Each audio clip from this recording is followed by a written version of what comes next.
Hi, everybody. Welcome. Today is August 29th, 2017, and you are listening to The Lifting.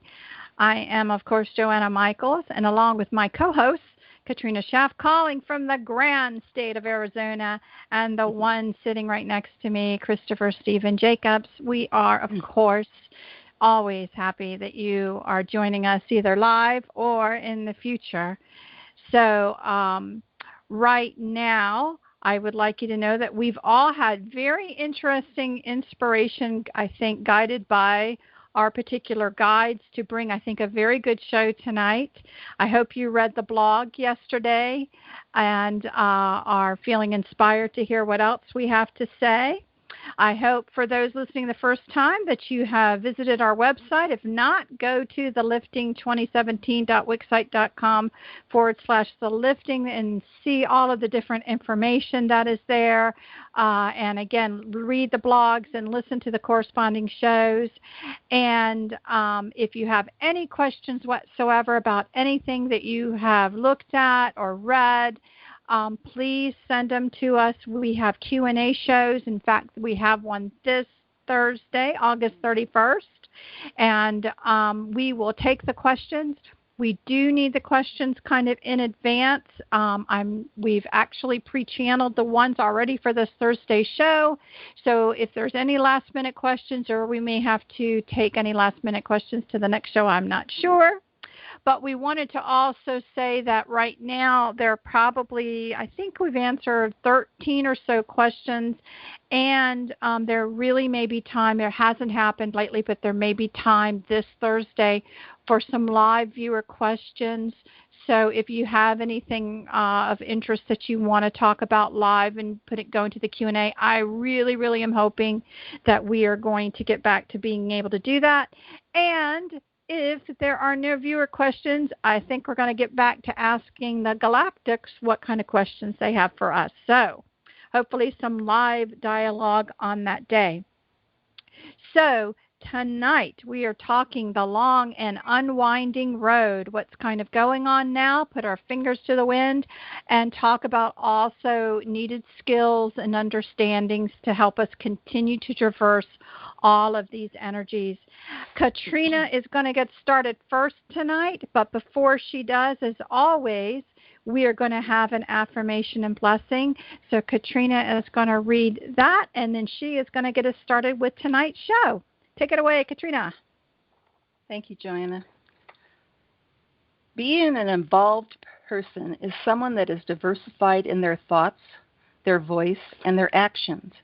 Being diversified means accepting everyone for who they are, what they believe, where they come from, and honoring all their differences. That was channeled through Michael. Good evening, everyone. There are things in our world we cannot control, and there are things we can. Over our many shows, we have talked about how we can change our life for the better, how to accept and possibly change our life in all new energies, letting go of stuff that does not serve us, and especially learning the real truth about what is out there and how we are responsible for a lot of it. In the process, we learn to grow and to deal with information so we can become our authentic self. There are so many ways to help deal with these new and sometimes scary truths. We are looking at these things we have been given for our own interpretations so that we can grow into informed beings that are slowly becoming more aware of who we really are and helping us to deal with the things we cannot change and the things we can. While the world and universe are going crazy around you and life at times is turned upside down, what can we do to help control and balance our part of the chaos? Since our energy creates a lot of circus we live in, we need to eliminate and bring into balance some of the things we are responsible for and not put so much energy towards the things that are out of our control. Constant energy going to things that are labeled are what they are makes us neglect the issues that we can take care of and change. We should not be dwelling on these issues that waste our energy and time. If they are a given and an unchangeable thing, all we do is get upset about them. Why not just accept them as the things that are, but do not need to be a major part of your life? I'm not saying to avoid serious issues and bury your heads in the sand, but we need to focus on the positive things and give our energy to them as our main focus. So what can we change about our lives? What are some of the issues we deal with on a daily basis that maybe we can look at them and either remove them from our lives and or adjust them so we have less stress? Stress is the main cause of so many issues in our lives. It causes us times to think irrationally. It causes health issues, debt, and relationship problems, just to name a few. The key to less stress in all facets of our life is balance and temperance in all things we have and all things we do. If you are out of balance, then so is everything around you. We have talked about getting rid of stuff that clutters our lives. Too many things around you that clutter your house also clutter and stop the energy from moving through and around your house. How much stuff and collections do we need? We buy and save way too many things. We get them, we store them, we clutter our closets, they sit everywhere and collect dust, and a lot of us don't even remember what we shoved in the closet a month ago. How many things do we have that no longer are needed? When you are surrounded by clutter, then your body, mind, and energy are also cluttered. Energy cannot flow if everything is blocked by stuff. Stuff throws us out of balance. How about all the stress and time wasted on other people? Whether it is in the workplace or your neighborhood or friends, do not put so much of your energy towards things that do not concern you. When I was working in the offices much of my life, it took me years to understand that the best way to deal with work was to mind my own business. This also applies to home, neighbors, and so on. It should not matter what your coworkers and or others are doing. Do not get involved with their dramas and just focus on your own life. You can be polite and businesslike and even be a good friend, but if the issue that is being talked about does not personally involve you, just keep your 2 cents to yourself. If you stay neutral, in most cases, stress can be extremely reduced.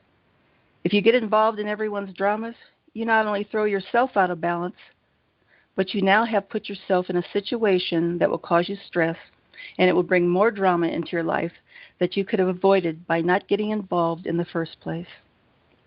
How many have been in a relationship or friendship that was not in balance, but we tolerated it because we didn't want to be alone or we didn't want to start over?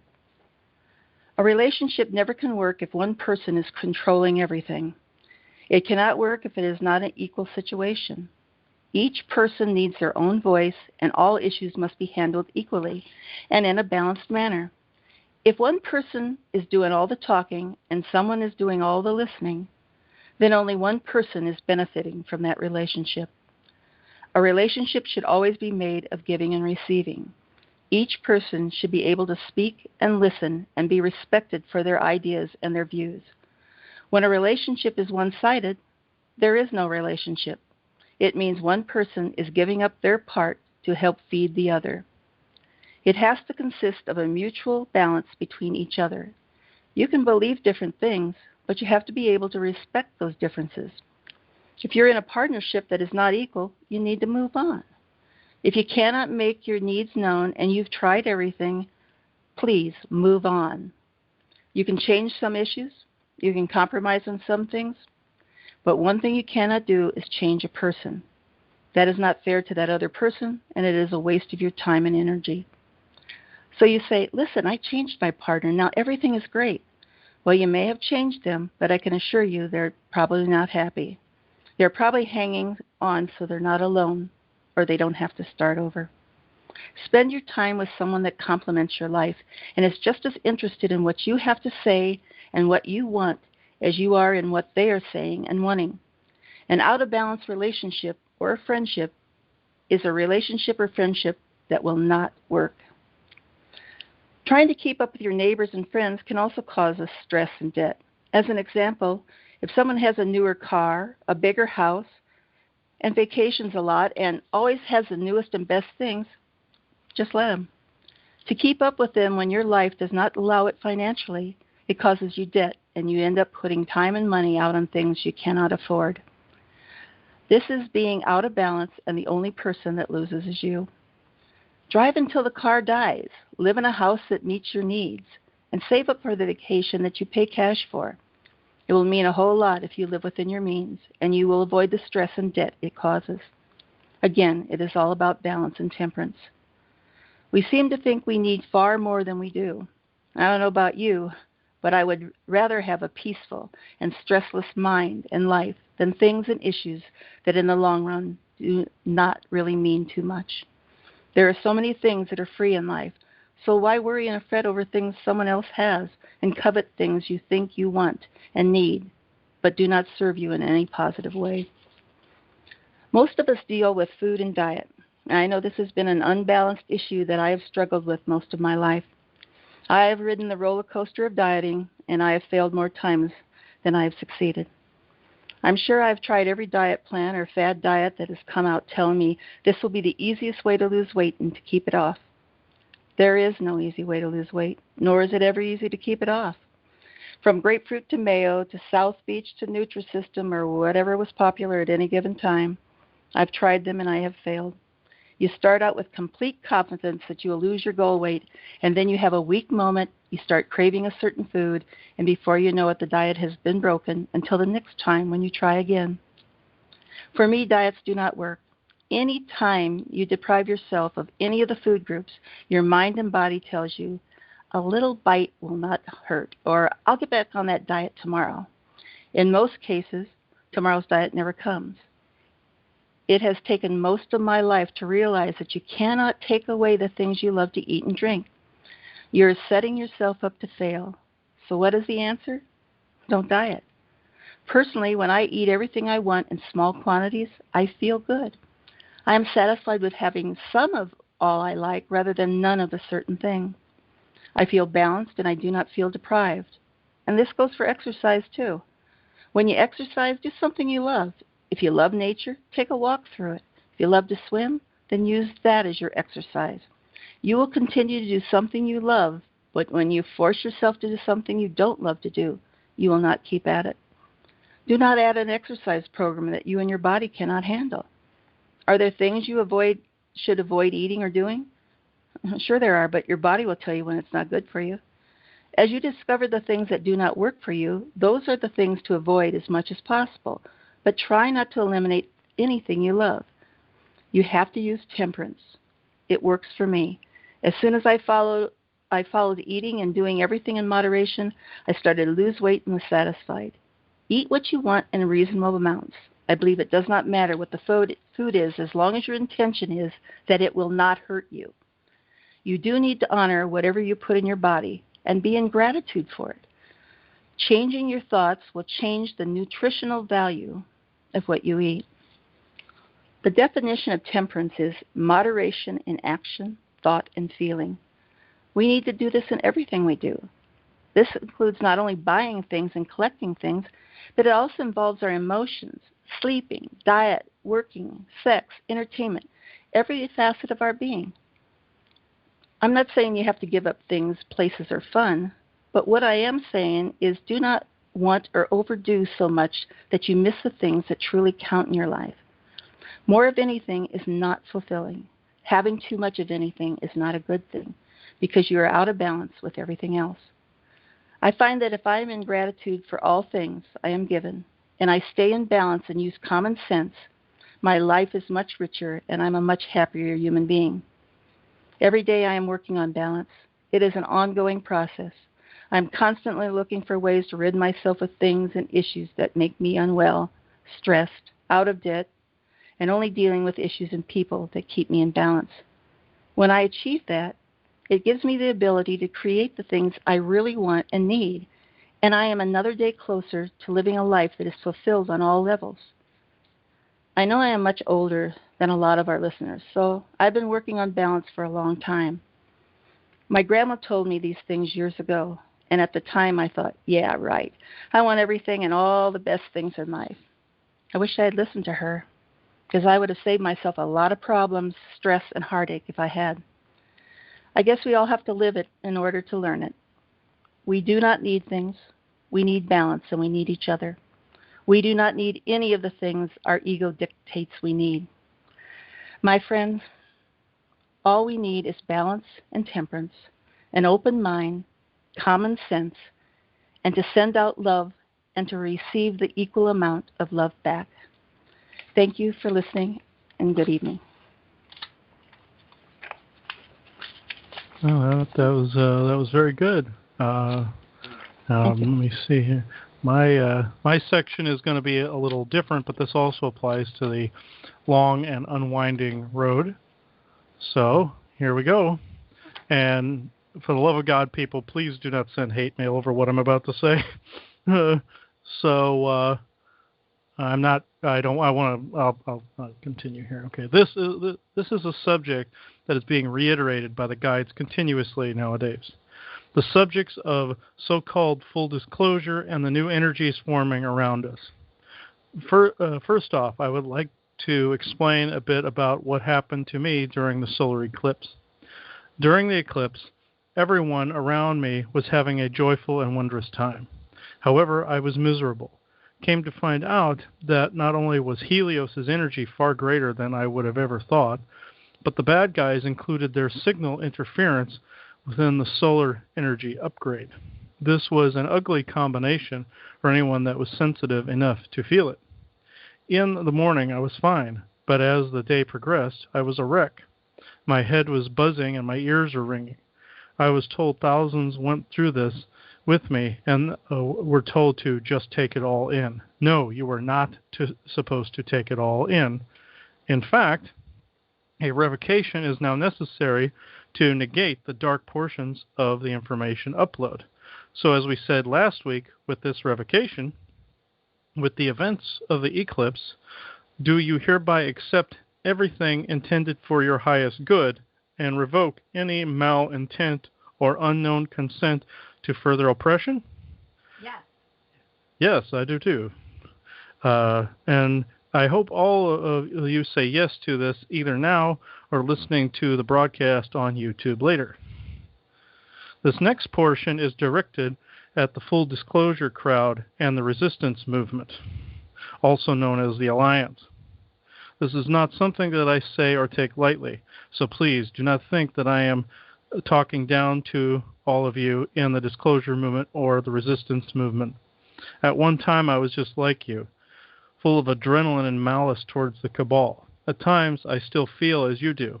We are brothers in the same cause. We both just go about our tactics very differently.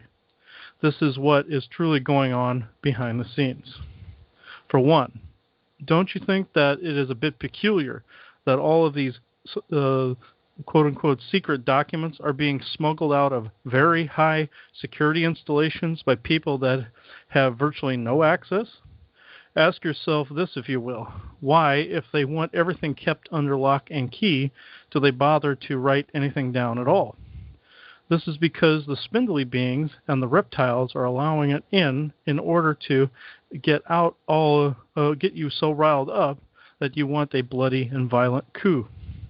This will only accomplish one thing, and that is to feed the spindly harvesters exactly what they need to hang on that much longer, as well as get enough energy to pull off exactly what the Georgia Guidestones predicted, an extinction event.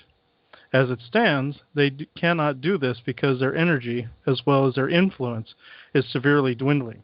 However, if a full-on Band-Aid rip of an information disclosure took place, this would change since the harvesters are energy sponges. This goes for people being very shocked to the point that their indoctrinated programming kills them or drives them insane at the fact that they had it all wrong, quote-unquote, as well as the bloody revolution itself. This is why the cabal's illicit activities are so very public. Don't you think that an organization such as them, that has had all of this experience with covert activities, could hide their information better? Unless that was the plan all along by the quote-unquote gods they have so heavily worshipped and empowered on an hour-to-hour basis. Granted, there are plenty of good forces out there integrating information, such as all of the good galactics that we deal with on a daily basis. So please, just know that it would cause way too much of an imbalance at this time to go ahead with a full disclosure revolution. The guides have told us that the spindly beings will get people out there to emphasize the word revolution in order to spark more anger and hatred towards the cabal. If you see this pop up online or otherwise, just know that no matter who the source is using it, that they themselves are being tricked, no matter how well-intentioned they are, even if they are very kind and benevolent.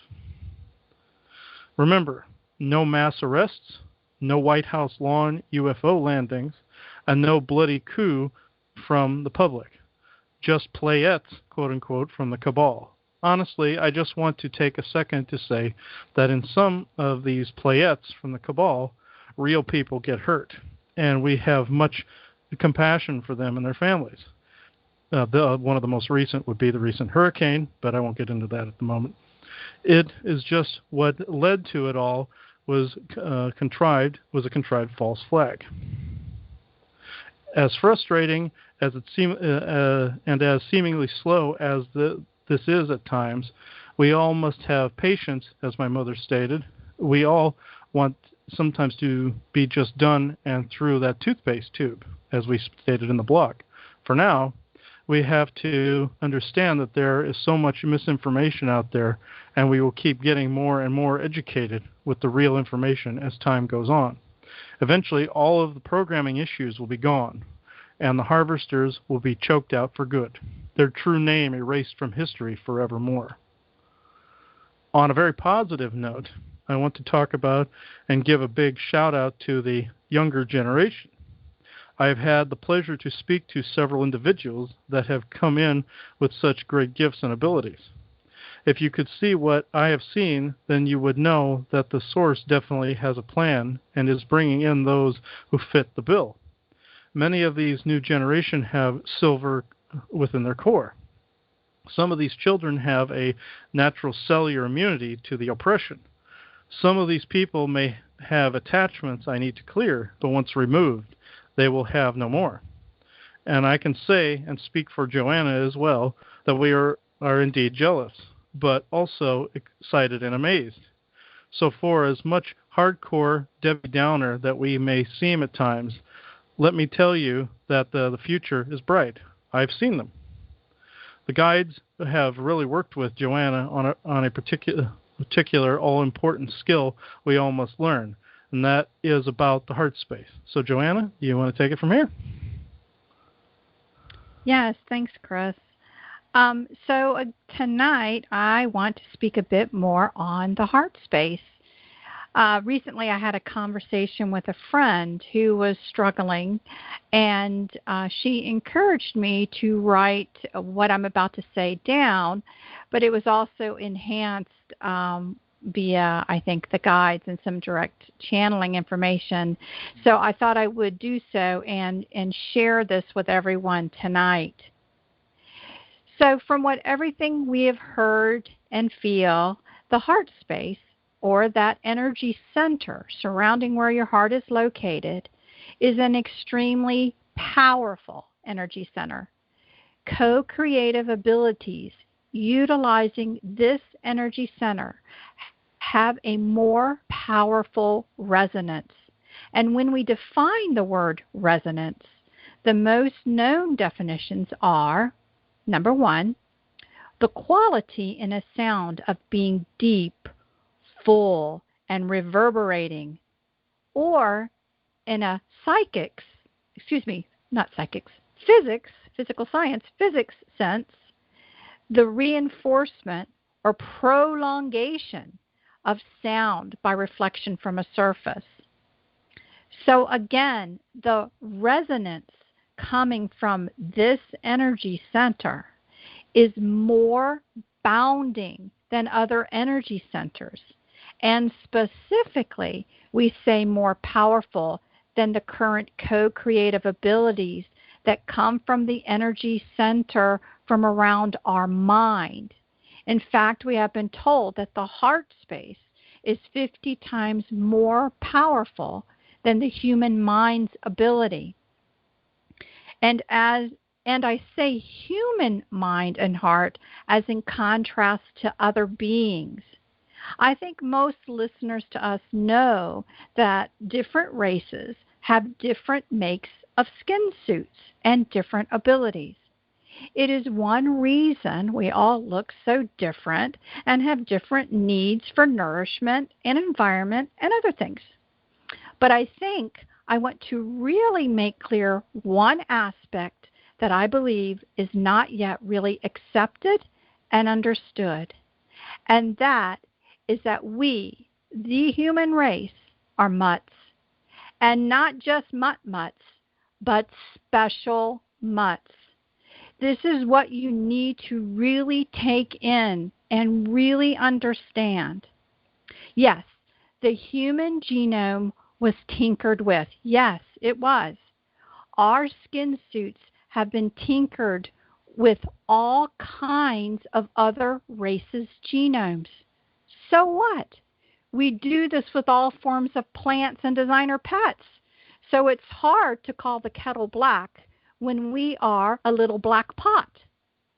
So don't go there. This is not the conversation I am going for. But this is what you do not know. The whole conversation out there regarding who made up the human genome has been infiltrated by the darkness too.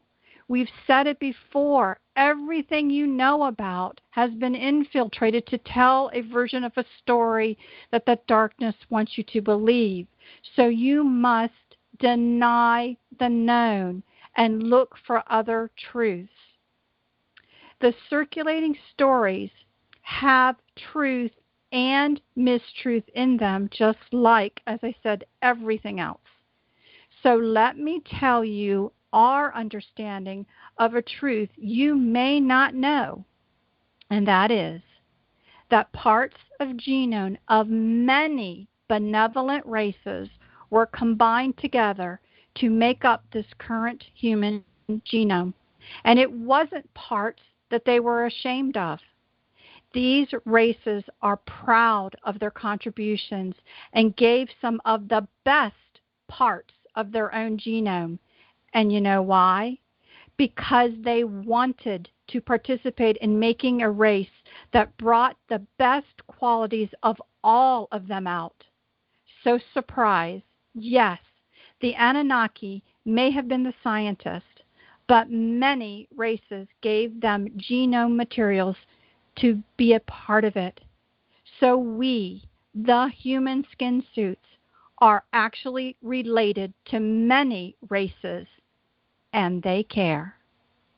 Many beings have said how they want the human race to be better, to go beyond their capabilities. And this is why, because they had a hand in making it possible through their unity and co-creative process. These people were in unity and co-creating together. It's where we are now going. So why am I taking the time to really spell this out? Because you need to understand that you have abilities within you that other races do not. We have co-creative abilities that some do not have. We have energetic abilities that others do not have. And this brings me right back around to the heart space and that capability. We have an ability that can have us go beyond others with this. That energetic resonance in that energy center goes beyond comprehension in some races and makes their attempts to dominate energetically impossible. This is what you need to understand. And that means yay for us. And it is good to be a human mutt. This is what you were not told, but now you know. So what are you going to do about it? So I want to tell you what I have said before. The darkness is not just going to sit back and open the door for you and cheer you through the door. No, not only did they not tell you this fact about your human DNA, and well, they will do what they can to keep you from getting there and using it. Believe me, when they said to the last breath, they meant it. So for those who have more open psychic abilities and can either sense, hear, or see other entities, as you try to learn to use your heart space energy center and learn to keep it on more regularly, it really shouldn't be a surprise that things show up to try and get you to stop. I just have to tell you to be more stubborn than they are, and you will get it. Because if there weren't the thought that you wouldn't, then they wouldn't be wasting much time on you. So again, let me tell you another fact and tactics of the darkness. We have said this before. Most every movement known has been infiltrated by the darkness. So there is truth and mistruth in most everything out there. So the darkness isn't necessarily messing with those who are devoted to some of these practices and don't waver from the theories contained within, because those movements only go so far. And there is a finite end to spiritual growth that is of benefit to the darkness. And that benefit keeps some from moving on now. For those who feel there is more and are actively moving into the new curriculum, these are the ones that are facing the challenges of mind and spirit by beings who seem to be on alert to try and stop this growth. So I am saying that yes, not everything has been joy because of this. If these beings could get you to stop or move back onto the path of one of these, let's call it darkness approved curricula, then it would most likely stop. Their harassment would stop. But that was before you knew and understood who you really are, and especially with that heart space, and now you know. So let's spend a moment to put your big boy and big girl panties on, get re-energized, and get into the boundless strength of that heart space. And now let me just tell you what the heart space isn't. The heart space in no way makes it a requirement that you like or approve of the activities of the darkness. And if someone is being oppressive and keeping you from your source-given right to evolve, then of course it is expected that you should defend yourself or your friends or your families, etc. I think for some reason, this is what people mistakenly believe forgiveness means. And why would you mistakenly believe that? Because the darkness gave you the definition of what forgiveness means. So are they going to give you the true definition of forgiveness? Or are they going to give you the definition of forgiveness that keeps them in domination and control? Just putting that out there. So for me, I believe, that kind of definition of forgiveness, if I were that way and I had to do that to actually believe and actually forgive them and actually like or somehow approve and it's okay, I would never forgive. I'm just putting it out there. But that is actually not my understanding of what forgiveness is. My definition revolves around the larger principles that what we have said, the curricula, that it is real. There is a darkness and a light, the duality that has existed. So some had to be the dark. So in that sense, I understand the premise and can see how the characters ended up as they are. But it is time, and I am ready to move on. I've done the darkness and duality and for and against. Now I want more, and I am ready to do what is necessary to move on. So my forgiveness is actually just the acknowledgement that this is what occurred and that these beings had to separate and become this way. It will never be that it's okay to be dark and evil. So just remember that. And so is the darkness ready to move on? Nope. So in order to attain movement forward, someone has to back out of the duality and the for and against, to take the air out of the balloon, to stop feeding the beast.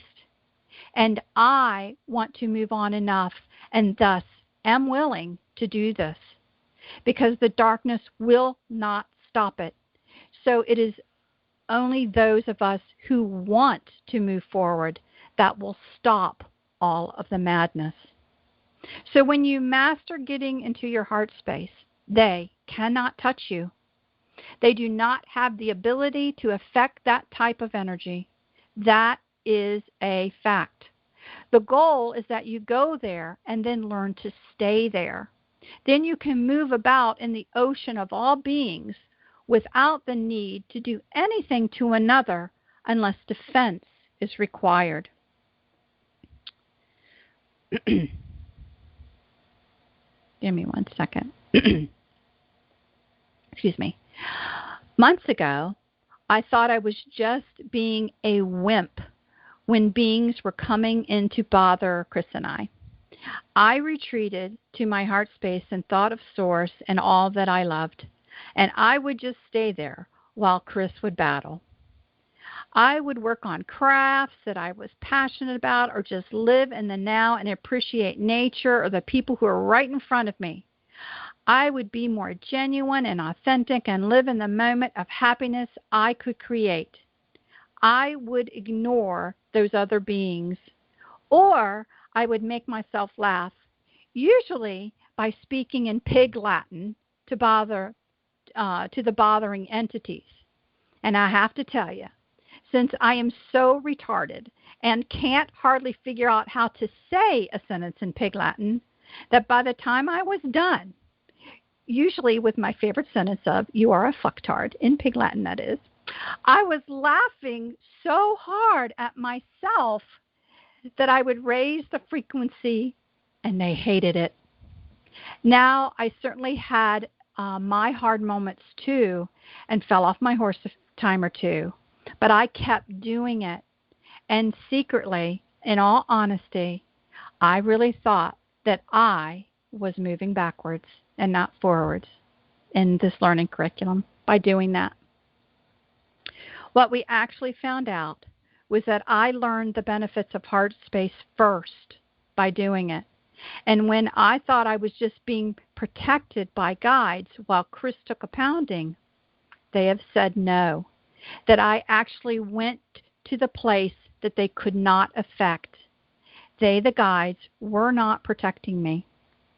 Chris and I were the opposites to show the difference to us so we could understand to talk to you all about it. So we are not saying to do this because the guides say so. We know from experience and wish to share our understanding with you. What I would recommend is that everyone should try to enter their heart space actively several times a day.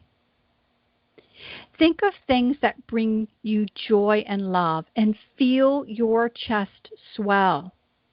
Then think of your chest swelling to the point where that swelling even encompasses your head. So if you have a hard time with the concept of getting your thoughts to your chest, well, then swell your heart space to surround your head. Then live in that moment. Don't think of a list of things you need to do. Just think on the now. Look around and see the world right now around you. Preoccupy yourself for a moment to interact with what is around you. Talk to anything. Talk to the plants and animals around you. Talk to the people around you. Engage with nature. Whatever you want to do. Engage with just even talking to the source or your guides, whether you can hear them or not. Just live in that moment. And just try and do this at least for a few moments. Then do it several times a day and increase how long you were there. You can do this. Take the time to do this and build this ability. And then if you become tense or afraid of something, or you feel that maybe anger or something is being triggered within you, okay, or anxiety is going up for some seen or even unseen reason, just stop and go there. Right away, just go to the heart space. Don't wait to feel confident that you need to go to the heart space. Just go there. Don't wait. Just go and do it then. And I can promise, if you begin to do this, then you will see evidence of the power of your own heart space. You can do this. The source has great faith in you. So do all of those other races who added to your DNA, and so do we. So that's all I have to say tonight, Chris. So let's see what the Galactics have to say. All right. Let's see who's all here this evening. There's an unknown guy sitting on the floor here, and the others are making a point to say this guy's a dork for some reason. Okay, I have no idea who this is. They're already making fun of him. All right. All I know is he looks like he just has frizzled hair and a mustache that's like down to his chest from the sides, and a goatee that's down to his knees practically. I have no idea who this person is. And then there's Michael, and then who else is there? Oh, no, I believe that's Thomas. He hasn't been around in a while. And then who's this? I believe one of the Mythaster family is here. So one of the originals, actually, his name's Phineas. So see who wants to go first, the new guy or the old guy? Let's see. Oh, they're all pointing at this guy with the frizzled hair over here, who is definitely a giant. I can tell you that right now. He looks like he's been like Rip Van Winkle, like he's been asleep for a long time. Let's see. And Michael's going, So let's see. What is this guy's name? No, giants do not have regular names like Bob and Richard, so that's not your name. Okay, let's see. Okay, good. Looks like he's going to screw around for a couple of minutes. And Michael's going to give me his name. He says his name is starts with a D. Hang on, it's hard to hear. It's Drudan. Drudan? Is that his name? Drudan? Okay. Druden. Okay, Druden. No, Michael says no, he'll mispronounce it all he wants to. Okay. Let's see. They're ripping this guy a new one, and we just met him. Okay. So we'll see what Drudan or Druden has to say here. If he's any particular family, I don't know. Usually these Viking giants have like this whole lineage thing, like he's Drudan of such and such, but no, he didn't do that this time. Okay, let's see what he has to say. Ooh, he's no wonder my chest was pounding before I ever saw this guy. He's a very strong energy, and his head is the size of like one of those round, not round, but one of those larger garbage cans that you see on the curb. His head is that big, and so of the width of that. So he's at least 25 feet high. Has to be easy. So let's see.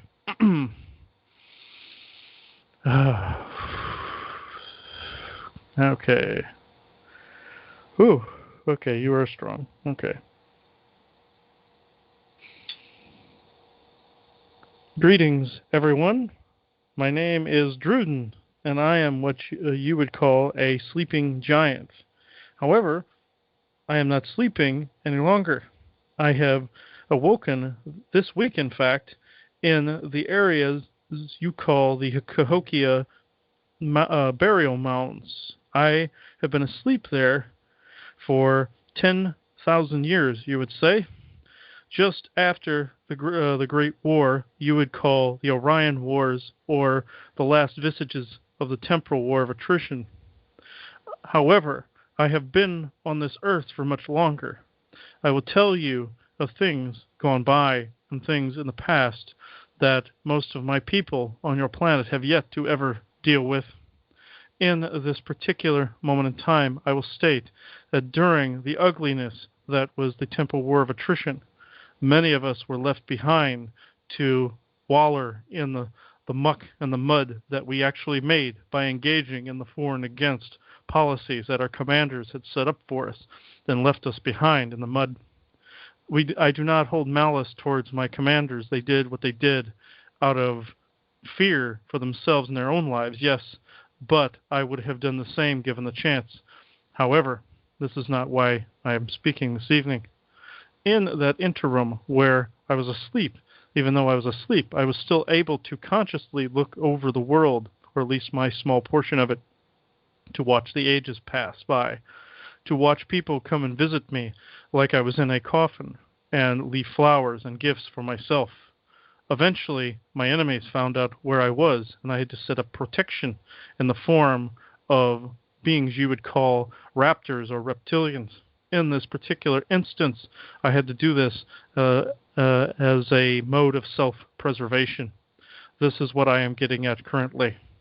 Do not shame yourselves by thinking that preserving your own lives, your own well-being, and your own self is in any way denigrating to your soul.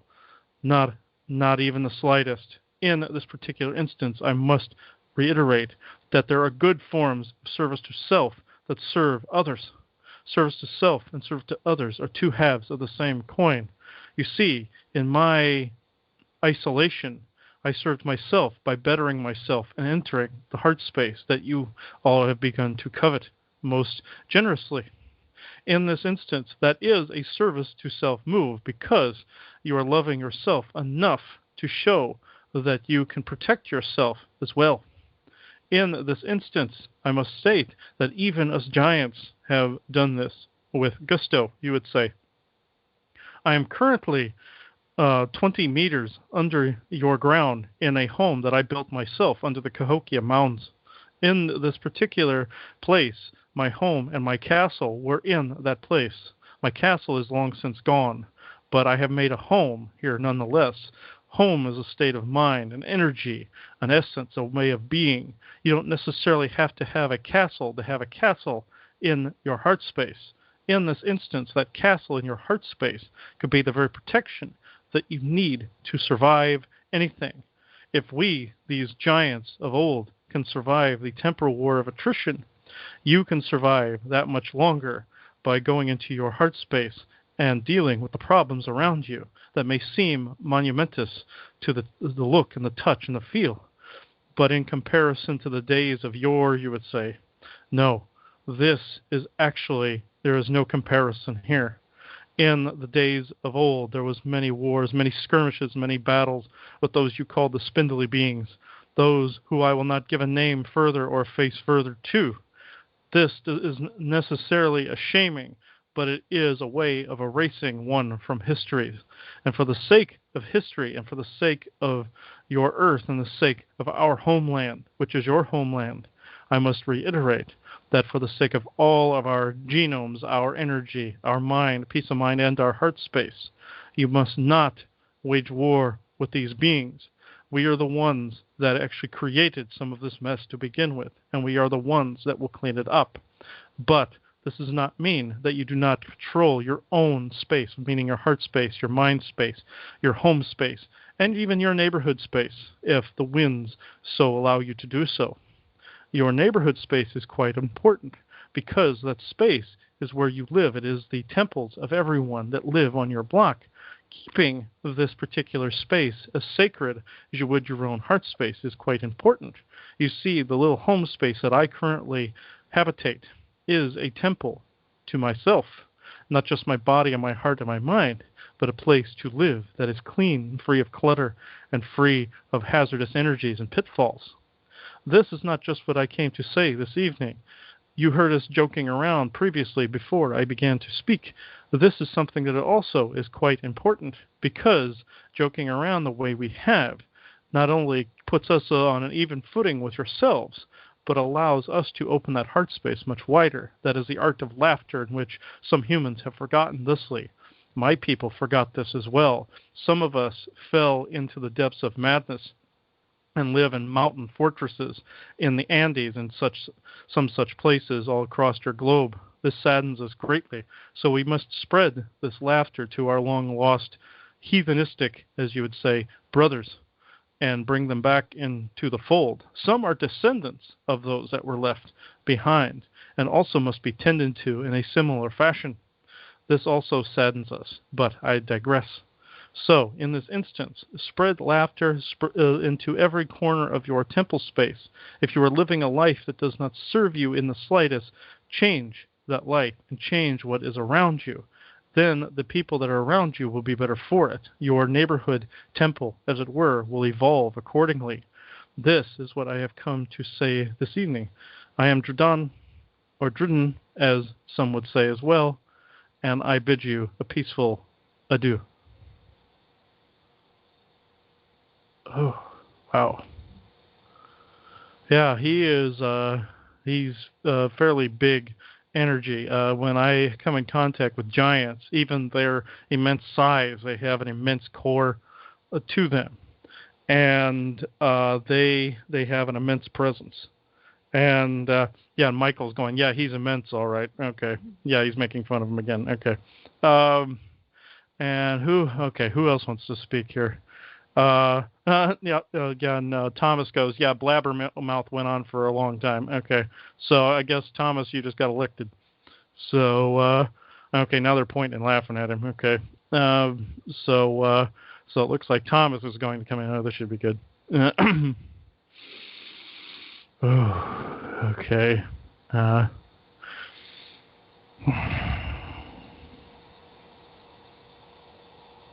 Greetings, everyone. This is the one you know of as Thomas. You knew me as St. Thomas in history, and you knew me as William Shakespeare. I came to talk about the importance of the written word. The written word, as you know, has much power to it. Phrases, syllables, and meanings that are far beyond anything that is currently at your level of understanding, but holds a great importance that far goes beyond your intellectual prowess. What I mean is this: words that come from the soul, come from the heart space. Even if there's mathematical formulations to it, words always come from the heart space.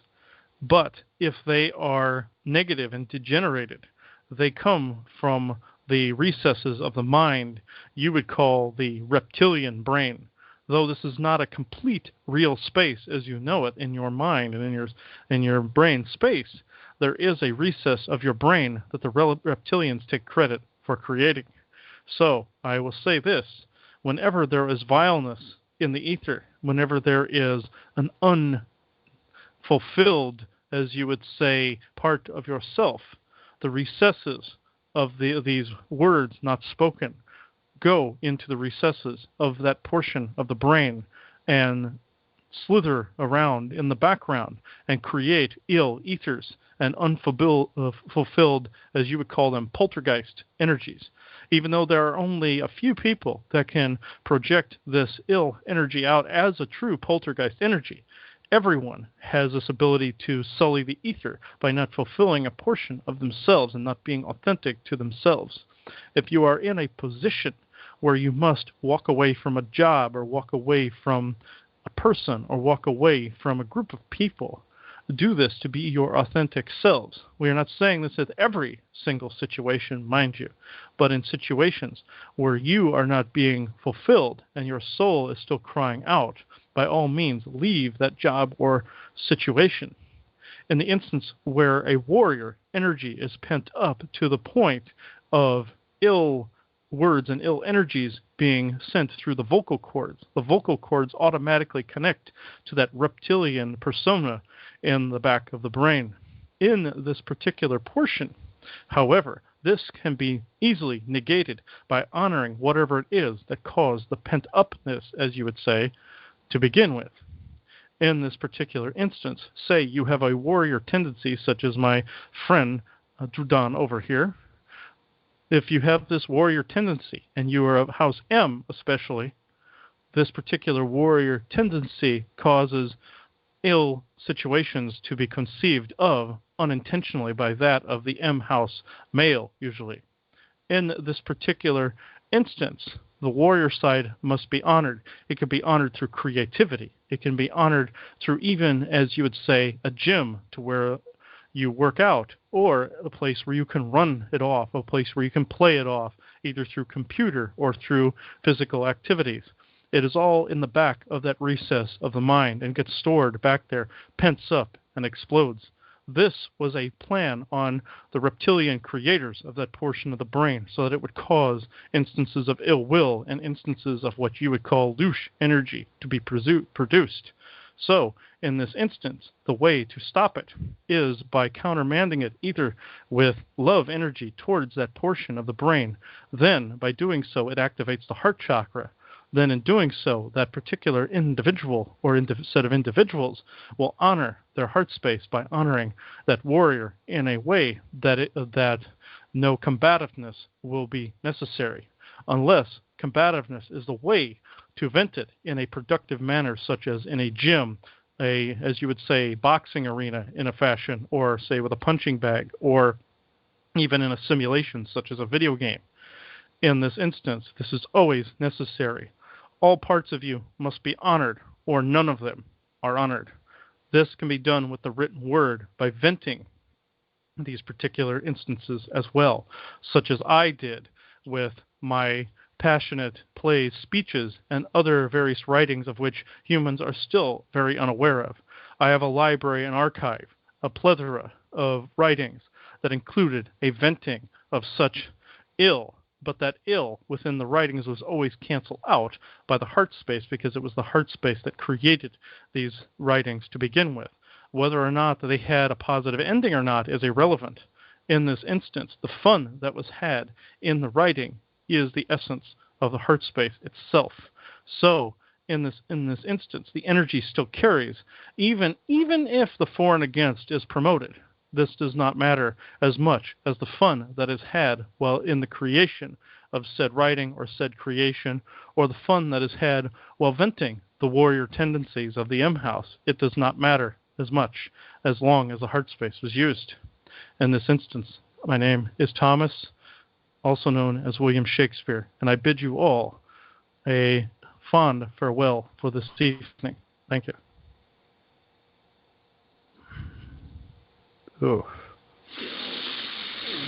Whew. Well, Thomas jumped out really quickly. All right. I know there was one more of you that wanted to talk. Okay. That would be Phineas Mathaster. He doesn't come along very often. So, even though we only have a couple minutes left, I'll let him speak. Yeah, now they're all the guides are pointing to him with their hands. So I'm going to let this guy speak.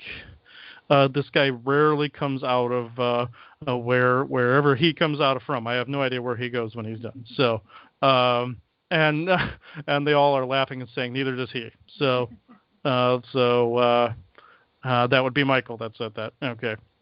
Michael, you don't want to talk at all? Oh, okay. You just brought everybody in. Okay. Okay. Okay, let's see here. Okay, Phineas. Oof.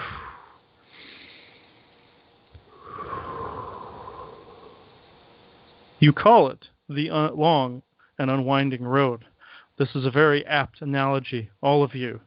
Within my family tree structure, the Mathaster family, all the way back to the original Mathaster, the creator of our family line, other than M himself, there was a long and unwinding road with all of the M factions. With Michael's side, he is the warrior. With my side, we created the monk tendencies. In both instances were correct. Both sides were correct for what the situation called for. Either defense of warrior or defense of spirit, meaning like a wizard or a mage would be. There is nothing different between these two sides. One acts, one reflects, and therefore creates and co-creates an action through the energy. In both of these instances, one side uses the sword, while the other side uses what you would call magic. No different There is a warrior spirit in both sides, yes, but one, of course, went too far in their escapades with going after the harvester spindly beings, but we will not get into that just yet. Yes, we are pointing fingers at Michael in this instance because he is here in the room, but I will not get into that just yet. Now, onto my clan and their functions in this great balance we call the Omniverse. My clan, as you would call us, would be wizards, magicians, and mages. We helped create that particular vocation or that particular paradigm. You would call us wizards because this is what we introduced into your society. The word wizard, or basir, in our language means ancient magic or old magic paradigm, if you will. So this is our language. This is not necessarily all in human languages. So in this instance, our function was to integrate magic into people's lives, be it through the heart space and through thinking things through the heart space. In this instance, our connection to nature and to connection to the warrior of M made us a good, as you would say, straddle point between the two houses. The calmness of nature and the, as you would say, harshness of nature, included with the calmness and harshness of the warrior side of Michael and Volstagg and Mitros and them, combined made a powerful magic on your world. Yes, both sides were misused in your histories. If you look deep enough, you will see even my family misused such magics. We are known for constructing the vehicles you know as vimanas in your East Indian cultures. We use these and misuse these in your histories. So we ask that misusage in your own lives not be done. We wish you to be your authentic selves. We wish you to keep your space blessed and sovereign at all times, and most certainly honor your own sacred paths in the oneness. It is all sacred in your own personal choices and in this paradigm of choice. It is all sacred. It does not matter anymore. The winds have changed thusly to where fate no longer applies. Prophecy no longer applies. So in the heart space, you must live. In your head space, you must run through the heart space to live in this particular time and age in which you find yourselves living within. My name is Phineas Mathaster, and I am the, as you would call, figurehead for the moment to the Mathaster clan. And I bid you good night. Whew. All right. There we are. All right. It looks like all of them are waving, even the extremely large giant that's laying on our floor at the moment. And he's even waving, and everybody is waving with both hands and jumping around like idiots. Okay, there we go. Especially Tom. They just told me to say especially Thomas. Okay. So it looks like our show's concluded this evening. Now Joanna can go and read the affirmation and blessing for the end of the show. All right, everyone. I actually was inspired to write this one this evening. I'm sure inspired by others. So for myself and the others who helped me write this, always remember that it is not abnormal to have good and bad days as you traverse these new energies. But amidst any hard day, have patience with yourself and others. And remember that tomorrow is another day in which to succeed, and today was a day of clearing. This is the course of things, and you are so loved. So Chris and I and Katrina would like to thank you for joining us. Chris and I will be heading the road again tomorrow. We have today as our last day in the area of Chicago. It's interesting that the giant from Cahokia Mounds actually came in today, because that is actually where Chris and I are heading. We are going to go visit Cahokia Mounds, and then we will be heading our way on to Kansas City, Missouri for a while. And so we had a wonderful time. Hopefully you guys got to see some pictures that Chris so prominently put up on Facebook, and we will continue to show you the journeys, and we may have an interesting story. We never know when we go visit some of these sites, the stories that we will come and tell you after we visited them. So maybe we will have some other interesting things to say about Cahokia Mounds. So anyway, thanks again for joining us. And again, we always say if you need another show fix, I know Chris has been busily posting other readings that you may find extremely interesting in these days and times. Some of the people that Chris have been working with have some very interesting pasts and very interesting things that they need to undo.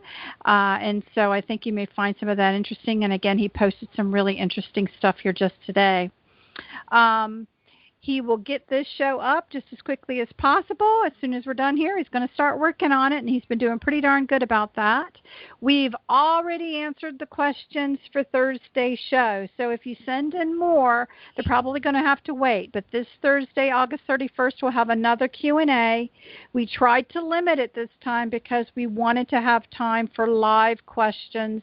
So our goal is to have the time for live questions this Thursday, and we are excited about that. And if the audience doesn't have any, we're going to ask the Galactics to ask us a question on what they feel is important. So anyway, come join us this Thursday. And if you need any help, if you feel you need any personal clearings or you want to know anything about your history or galactic history, please give Chris or Katrina a call. You can actually go to the website, to the appointments tab to get that all started. And as a reminder, neither one of them can go over a 2-hour reading in one session. So thanks again for joining us tonight, and we will see you again this Thursday for the Q&A. Good night, everybody. Good night, everyone. Good night, everybody, and thank you for listening.